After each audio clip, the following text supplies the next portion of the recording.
the path to living a more vibrant and empowered life, full color, wasn't about doing more, but doing things in a way that matters. Welcome to the Full Color Wellness Podcast with Kat and Dr. Cynthia. These are real, unfiltered conversations about our curious journey through ancient wisdoms and how they vibe with modern day trends. We're here to explore a version of health that isn't one size fits all, but personal and beautifully human. Are you ready to say yes? Let's dive in. Dr. Cynthia, you and I have spent this whole season talking about relationships, how we assess them, how they shape us, how we might want to shape them up a little bit. But today, when we were preparing for this podcast, we realized we want to take a little bit of time to acknowledge that for a lot of us, what we're really craving is time out from all of this relationshiping. Sometimes you just need a break. Exactly. Time out from the time out, right? More or less. So listeners, this is the right podcast for you if any of this resonates for you today. Hey, let's schedule something soon. It's never going to happen. And it never happens, right? Never going to happen. What about this one? I saw your message and I completely forgot to reply. I'm so sorry. I'm calling BS on that one. I don't think so. This one's a little more honest. Hey, can we reschedule? I'm just feeling kind of drained today. That I can get with. Yeah. That one sounds like something I would say. What about this one? This one is so telling. You make plans. You're going to show up, but somebody canceled. Oh, time back. You immediately feel that sense of relief, right? Yes, that's fantastic. Exactly. So if any of that's resonating for you, then what we're going to talk about today, I think, fits and is relevant for where you're at right now. When I started researching to figure out why we were kind of feeling this way, there's this term that comes up and it's relationship fatigue. And I didn't quite understand what that is. So the first thing that I came across was the 7-year itch, right? This idea where like one partner's kind of doing a lot of the work, the other partner's not. Maybe that changes week to week, but either way, they're both feeling distant. They don't really feel connected anymore. Then I came across the concept of the 3-year glitch. And I'm like, that's new. Yeah, it is. And basically what they're saying is we don't make it to 7 years anymore. Around 3 years, we start to feel this disconnect, this upheaval in the relationship, this, hey, let's schedule something soon, and it never happens kind of feeling towards that relationship. Now, are we talking romantic relationships? Or are we talking just friendships? Just kind of start 3 years? Yeah. Start to get a little... Yeah, I mean, it seems to be the trend seemed to be applicable across all of the different ones. Is this related to them being more surface relationships? Yes. Okay. It seems to be. And then I think you throw in all of the conversations that we have nowadays where there is this deeper rift that starts to become created. Think about all of the controversial topics that come up just between men and women. Yeah. You know, I think we've kind of had the Me Too movement, and lately we've been back into this space where I don't think women feel as safe as we were feeling. And it's causing this pushback in relationships just between men and women. And those could be in the workplace. Those could be at church. Those could be on the bus on your way to work. Also, in my opinion, I think there's so many other opportunities to go get other relationships. If they're relationships that aren't deep. Yeah. That you can jump on social media. You might have someone ping you just off anything these days. And then you've got a connection there. Everything's remote. You can talk to anybody. It's not like back in the day where you're writing a letter to your best friend over the summer and you're just waiting to see them, right? I kind of miss those days. Yeah, I'll be real. But it's very different. Yeah. And I think that plays into why we've gone from 7 to 3. I also came across this really good article. It's in Psychology Today. We'll link it in the show notes. But this woman not only studies psychology, but she specifically studies relationships between people. And she wrote this article for trends in 2025 that are happening in relationships. And there's a couple of very telling elements that came out of that I think tie into this relationship fatigue. The first one is exactly what you were talking about. Relationships are a lot more flexible, right? They're low pressure, low obligation level. But the problem is they're also less grounded as a result. I've heard of people talking about how they are in this relationship and how it went, and it was so up and down and all this stuff happened, and they've only known the person for like 2 weeks. And not even in person. Yeah, and they're talking about it like it's some like it's a marriage that's breaking up. Exactly. And it was so confusing to me. I'm like, what are you talking about? Or, it's so meaningful to them for that period of time, and then they totally kick the person to the curb and don't give a crap about them at all. Yeah, they call these super accelerated relationships, and it's a lot more common than it used to be. The other trend that came about is emotional burnout is real. Now, this one made me feel a lot better. I'm like, all right, cool. A lot of other people are experiencing this same tendency to feel a little burnout on hanging out with everybody. Well, we've talked about that. Yeah. The fatigue that can come, and you just kind of need to step away. And it makes sense to me that the emotional burnout's as real as any other kind of fatigue and burnout that you're going to experience. Yeah, I mean, it's not saying people don't want connection, right? We're built to want that connection. It's just sort of saying because of all of the other things that are eating up our capacity, we may not have it right now to be present, to have that intentional connection, and to have the deeper one-to-one relationship at that time. Yeah, absolutely. The other one that came up, this one was real hard for me to grasp. Digital communication is replacing real communication. I did not know there's a thing called AI companions. I feel like I should have known, but you and I both know I'm a Luddite. I'm slow to tech.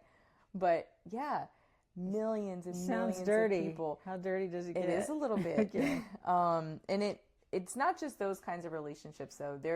They're seeking AI companions to hang out and watch a movie with them, right? Versus, even getting really in-depth information and advice that maybe AI is not quite capable of giving yet. But I mean, people are leaning into technology as their best friend. I can see that because I think people are lonelier and lonelier and more disconnected because of the tech and because they don't need to be in person and they're not having these quality experiences. Subconsciously, they're missing something that they're striving to get. That doesn't surprise me.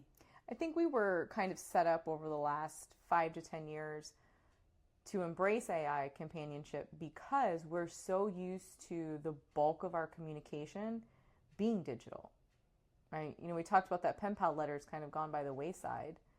I mean, so have real conversations, like picking up a phone, meeting in person to have a conversation. I wonder how much crap, if you will, an AI companion gives you versus a real friend who's going to call you out, and it's might be tense and they've got this whole history with you or whatever the case might be. If they're just going along and it's pleasant and they learn from you and what you need and they're, you're so great. Yeah, I don't know. So it's a true thing. I've been reading that AI book, which you've seen kind of floating around the house. It's designed to predict language. So it puts the words in front of you that it predicts you want in front of you. Not surprising, the majority of us prefer complementary language. How many times have we, so we use ChatGPT usually to organize stuff and lay stuff out for us. And I'll give it the information and then it lays it out and I'm like, you totally missed something. And its response is, you're right. That's a great catch. I'm so sorry. I'll get that right now. Yeah. Oh, I don't get apologies. But I do get this sort of like everything and anything I say to it is the best thing ever. So that has to be coming into play with these AI companions. And I do think, when you're in person with your friend, they're more likely to use their voice and call you out for sure. I know you do. 100%. And then the other trend that I thought was relevant for this is independence is increasing. So what that means is people are more willing to focus on themselves, to focus on how they want to grow, and they also want to show up with some autonomy. Is that healthy? Is it healthy growth and things of that nature? Or is it just, I want to be alone because I'm a self-absorbed ass? I think it can be healthy, right? A little bit goes a long way. We want some of this independence, but it absolutely has to be changing how relationships feel, right? I think codependency might be a thing of the past more so than it used to be. I don't know, it's a thought. And I think it plays into the last trend, which is boundaries are up, right? Like, so part of getting your independence is you find your words and you communicate your boundaries, and we absolutely are big fans of that. The problem, though, is people are setting boundaries and then immediately sending a follow-up message explaining the boundary or apologizing. So we have this increase in independence. We have this increase in ability to set boundaries, but then we just also feel guilty about it all. But I don't think boundaries are guilt-free.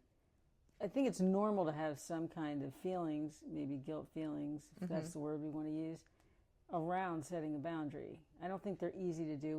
We did a whole podcast. We've talked about them extensively. I don't know how much they're talking about it here. It sounds like maybe it's excessive. I think they're just trying to say we're getting better at boundaries and we want to tweak that a little bit and also let go of the guilt and realize we don't need to apologize for healthy boundaries we set. That they're healthy. That's what I was going to say. Exactly. Yeah. I liked how the article kind of covered all of these and wrapped it up, but it didn't leave us hopeless. It gave us sort of what can we think about as we look forward to. And I'm going to give a quote from the author because it's a big old mouthful. Whether or not we're going to be able to harness this tremendous power of this technological revolution, right? So this AI companionship for the betterment of humanity will depend largely on our capacity and appetite for critical self-examination. And I was like, boom, exclamation point, mic drop. I'm like, that's exactly what we're doing. So I was happy to lean into this article and share it today. However, digging into that whole big statement in a 30-minute podcast, it's a bit much. So we decided instead that we would experiment with a few small behavior changes to see how it might shift Dr. Cynthia and I from craving these timeouts to instead cultivating a little bit more nourishment out of a few relationships that we had in mind that we wanted to focus on. So this is like a relationship reset, but you're not breaking up with anybody. Exactly. No breakups. No breakups. So the first reset was fewer interactions, but better interactions. Mm-hmm. So not cutting people out, just kind of upgrading the quality of the interactions. Yeah. And we identified a few that we wanted to focus on. People that maybe we were texting a lot, but maybe it had been a minute since we had sort of this deep connection with them. So we each picked a friend that we were texting a lot with that they don't live nearby. We picked, and then we each picked someone who lives locally. So we could kind of challenge ourselves two different ways. So how did your experience go? Mine was good. So I was catching up with a close friend of many, many years. And we'd been texting back and forth, like you said. She moved away. I know things had gone on, right, but we hadn't caught up on those things aside from just a few texts here and there. And then you kind of get sick of that because you can't get deep. I don't want to go that deep in a text or share some things that are going on. Gave a call. It was really nice. Got caught up. Got to go deep on things. And it really didn't take that long. But we went through so much, and I feel like we're right up to speed. Yeah. I think it can feel out of routine. Like we're so used to just texting, and we've known him forever, and we can read between the lines when we text with each other. But definitely missing some of the context. Like hearing the voice, laughing together. It had to be a bit intentional because often after my day, I don't really want to engage that much. Right. And you think it's going to take so much mental effort and things like that. But it was really nice to catch up. And I'm always glad when I do, but I had to be intentional about it. Yeah. On my end, I've had this friend since I was 13 years old. And we do text about things that are a little bit deeper. But text has kind of been our go-to for many, many years. And then occasionally when we see each other in person, I mean, it's like we're 13-year-old girls again. And it's like, oh my God. And when I called her and we had both set time aside to really connect and be there, it was like that all over again.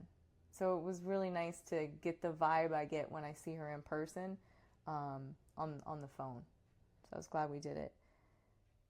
We had someone else that, just locally schedules. They've been all over the place.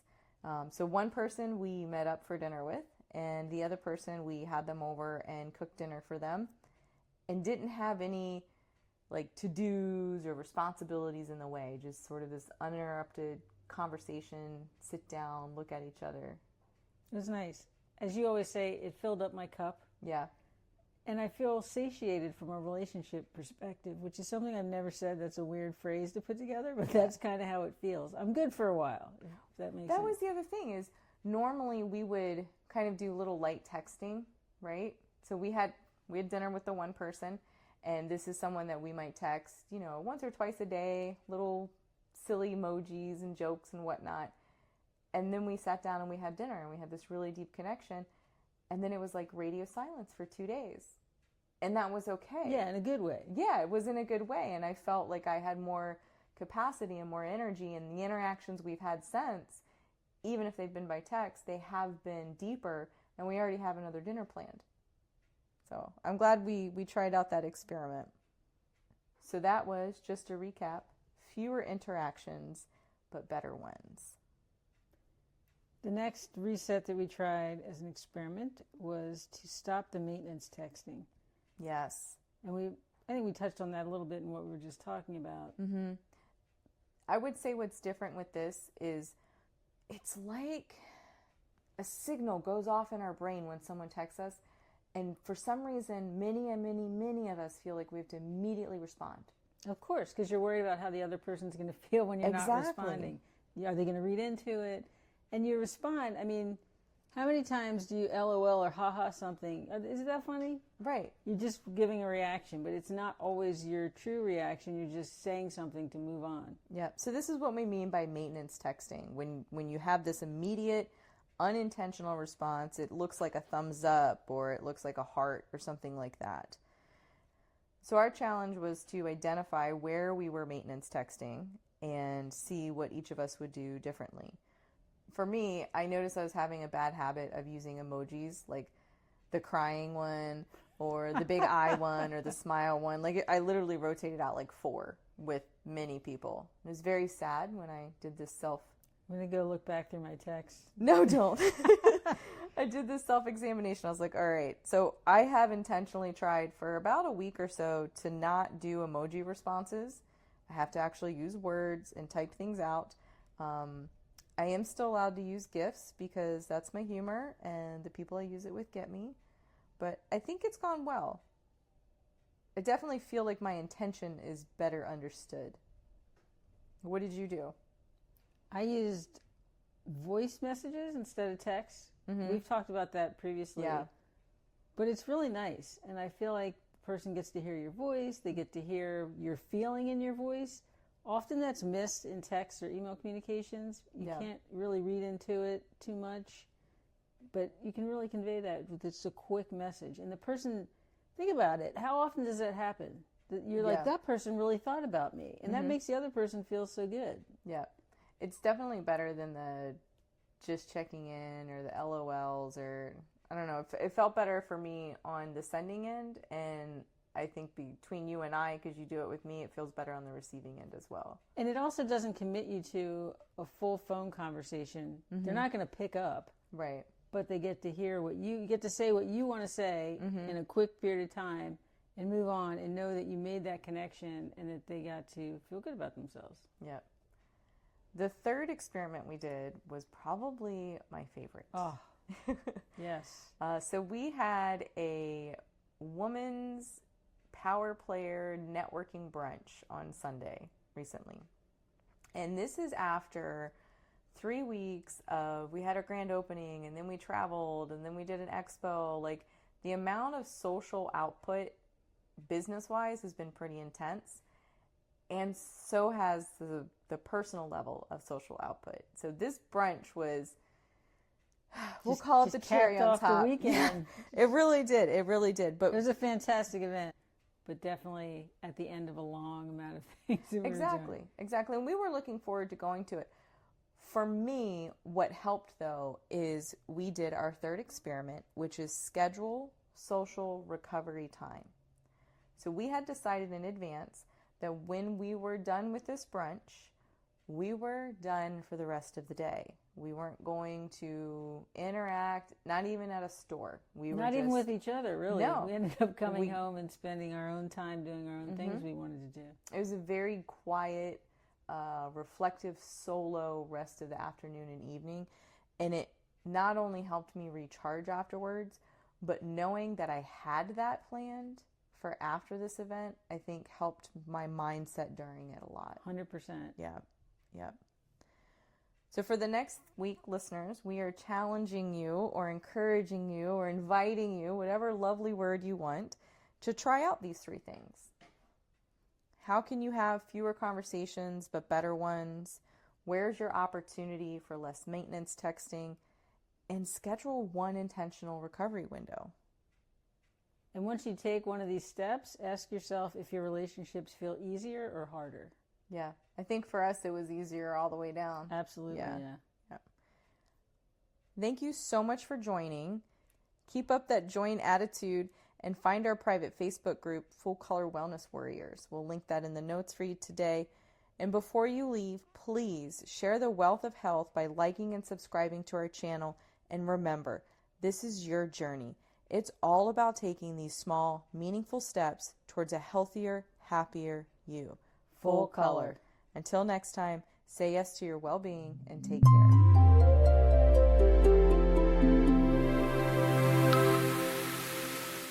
The content of this podcast is for educational and informational purposes only and is not intended as medical advice. Please consult a licensed healthcare provider before beginning any new health practice. Do not ignore or delay seeking medical advice because of something shared in this episode. If you're experiencing a medical emergency, call 911 or visit your nearest emergency room. Listening does not create a practitioner-client relationship. Yes to Holistic Health makes no guarantees regarding outcomes based on the information provided. Copyright notice, Yes to Holistic Health, all rights reserved. This content may be shared for nonprofit educational purposes with credit to Yes to Holistic Health. No commercial use without written permission.